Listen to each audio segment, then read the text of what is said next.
This is video 20.3 and hopefully the last video for our Gilded Age unit covering farmers and more specifically the Populist Party. So this is Miss Blanchard. Let's begin. Okay, so the farm problem. There are a lot of groups with discontent in the Gilded Age. We've seen workers and miners and women and African Americans. But one of the biggest and best organized groups is going to become the farmers because they have a lot of different issues. First of all, the harsh farming conditions that we talked a lot about in Chapter 18.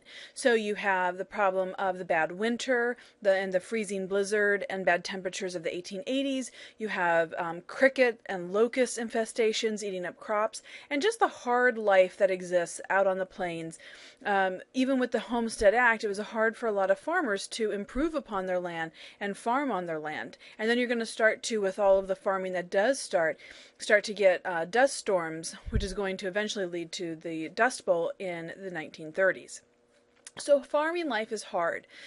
It doesn't help that you also have declining grain prices in the West and cotton prices in the South, largely due to all of these new inventions. The harvester, the reaper, the combine leads to higher production rates, which actually leads to declining prices because of the laws and supply and demand. Now today you think, oh, these stupid farmers, why didn't they figure this out? You don't have back then, like you do today, reports on the economy by the federal government. Farmers' prices are declining and they're not sure why. You also don't have a really good understanding of supply-side economics until Keynesian economics emerges after the Great Depression. All farmers know is that their prices are going down and down. One thing that's going up, though, are railroad rates and mortgage rates. Railroad companies work often together in collusion to fix prices at high prices, even though you and your competitor, and I'm using scare quotes that you can't see me doing with my little fingers right now, their competitors are technically competing. They're going to work together for both of their mutual benefit to charge higher prices than the laws of supply and demand may actually necessitate. You also have companies working together, such as Carnegie is going to work with Vanderbilt and Rockefeller, and Vanderbilt's going to give them preferential railroad rates in return for preferential prices on oil and steel. And so this price difference, or these price rebates that some corporations get, that difference is made up by overcharging American farmers. And you have the same thing with mortgages. This is long before the invention of the Federal Reserve in 1913. And so mortgages can really be set at any rate that the banks decide to set. So a lot of farmers feel that they are unfairly targeted by banks and corporations with extremely high mortgage rates. Lastly, you have the government deflationary policies that we'll talk more about in the upcoming slides, and this is mainly referring to deflation of the money that farmers feel that they are being left out on. So farmers are going to lash back out at banks because of the deflationary policies, because of the rising mortgage rates, merchants, railroads, as well as the U.S. monetary system, especially that of the gold standard. So here's the graph of the CPI from 1865 to 1950. And really this is a little bit different than today's because it's both for consumer and farm goods. And after the Civil War, farmers are actually making a good deal of money. That top line you see and the blue means that farmers are receiving prices for their products more than what they pay for their purchases. So they're operating at a profit. However, this is dwindling until the mid-1880s, where we see first a short period in the red, but you do have a little rebound period in there.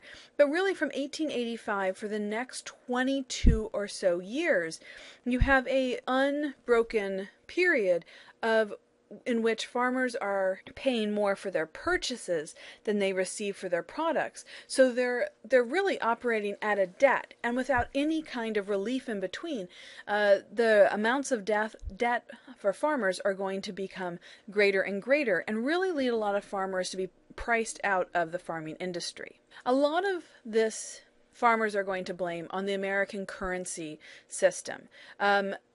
We have talked about this great Civil War acts, one of which was the Legal Tender Act, more popularly called the Greenback Act, that had started during the Civil War. The Union, and eventually the United States, printing of money based on the gold reserve. And Grant decides to reduce the number of greenbacks in circulation in the economy, hence deflating the post-war money supply. Both the North and South had seen inflation during the war, the North not so much, but this is Grant's attempt to deflate the dollar in the post-war economy. By 1979, the U.S. had returned to the international gold standard in which our dollar was pegged to gold and stabilized the U.S. economy, but this policy ultimately hurt a lot of Western farmers because money is more scarce and credit is more limited.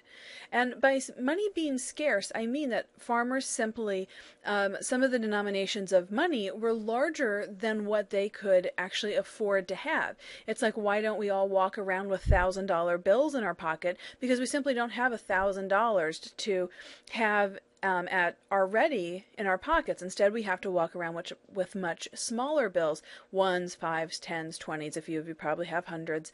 So farmers feel that they're hurt by this because they can only afford these ones and fives, and it's almost like the government has stopped printing singles, but millionaires and industrialists have no problem walking around with hundreds and thousands of dollar bills. And that's really what greenbacks represented to the American farmer. Instead, farmers support the free silver movement. So the U.S. had already been minting silver and gold at a ratio of 16 to 1. I want you to circle this, highlight this, write this in really big letters. That's 16 ounces of silver to 1 ounce of gold. Because think about it even today. If you want to go out and buy a gold chain, it's much more expensive than a silver chain, which you can buy at kind of like a lot of stores. It's really not that precious of a metal. But this is going to stop in 1873. And a lot of these farmers are going to call this the crime of 73, when we stop printing money at this 16 to 1 ratio and instead start inflating it to 18, 20, 22, and eventually even 24 to 1, due to an oversupply of gold caused by things like the California gold rush and other gold strikes in the West. Miners in the West are also finding huge loads of silver and want a free silver policy. This is going to be enacted in the Bland-Allison Act in 1878. It's going to coin between $2 and $4 million in silver coins, but it's really such a small amount, it's not going to serve to benefit the overall economy or stimulate silver currency. But farmers are still wanting the government to buy all of its silver from miners and coin it. So, because silver for the farmers represents more like the $1 bill, the $5 bill, and the $10 bill, something that can be in more ready circulation, and it's easier and more liquid for farmers to have and spend. So in 1890, Congress is also going to pass the Sherman Silver Purchase Act, the same Sherman as the Sherman Antitrust Act, to increase the silver coinage, but it's not going to be at the 18 to 1 ratio. I think, this is off the top of my head, I think it was at the 18 to 1 ratio, so still not enough to satisfy farmers. However, by 1893, when the panic hits, it's going to be repealed because the government simply does not have the funds to continue it. So farmers feel really locked out of the economy. A social movement had started at the end of the Civil War in the 1870s by farmers in the Great Plains in the South who suffered from these boom and bust conditions, natural disasters, and really wanted to come together as more like a fraternal order. They blamed a lot of these hard times on the thieves in the night that they called them, and these are especially going to be the railroad companies. They're going to push through some laws in the West regulating shipping rates and other farm costs. These are going to become known as Granger laws because they help support the Grangers and especially Western and Midwestern states. One of the cases that we talked about already in class, because we saw it in one of the DBQs we took a look at, was the case of Munn v. Illinois, in which Illinois had passed freight rates in the state of Illinois, saying that even though the railroads ran kind of through the state, within the state, the Illinois legislature could regulate those railroad rates.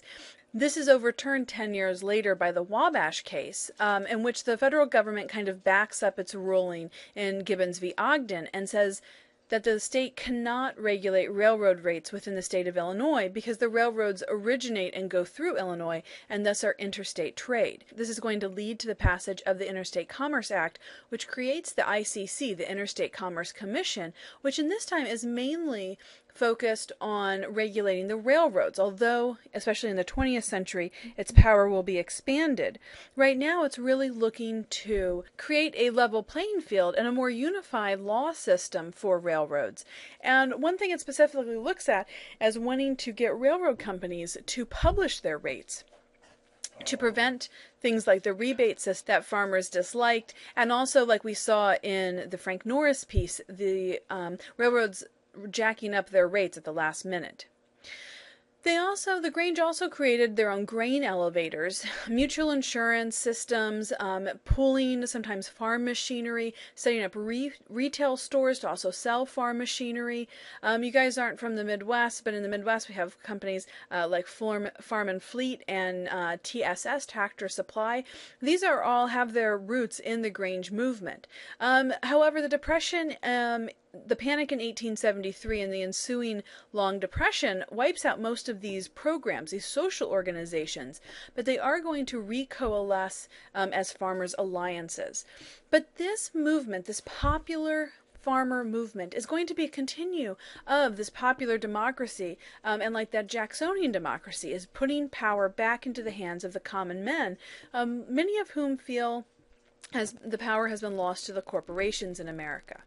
So in the 1880s, even though we're still in the Long Depression, as the economy kind of starts to improve again, the national farmers' alliances emerge. There's also a colored farmers' alliance, there's going to be southern farmers' alliances, and they're all different ways to replace the Grange, but still give goals to farmers' groups. They're going to challenge the disproportionate power of the governing class, try and restore democracy like we saw in the last photo, and establish a cooperative economic program. And they're going to come together by 1890 and form what they call the Oscala Demands, which is really a series of economic reforms, and this is going to be the basis for the later Populist Party platform. They want to see farmers allowed to store their crops in government-sponsored silos when prices are bad, therefore hoping to avoid dips in the market. They also want the free coinage of silver, a federal graduated income tax in which farmers will pay less, but of course the richer moneyed classes will pay more, as well as better regulation of the railroads. They also want something that we take for granted, and that's the election of U.S. senators directly by the voters. In the Constitution, and up until then, senators were elected in something like a modified electoral college, where most state legislatures actually elected state senators to the National Congress. So that means a lot of cronyism and favoritism was rampant, in which people who helped state senators get elected were also often chosen by those exact same senators to go to the National Congress.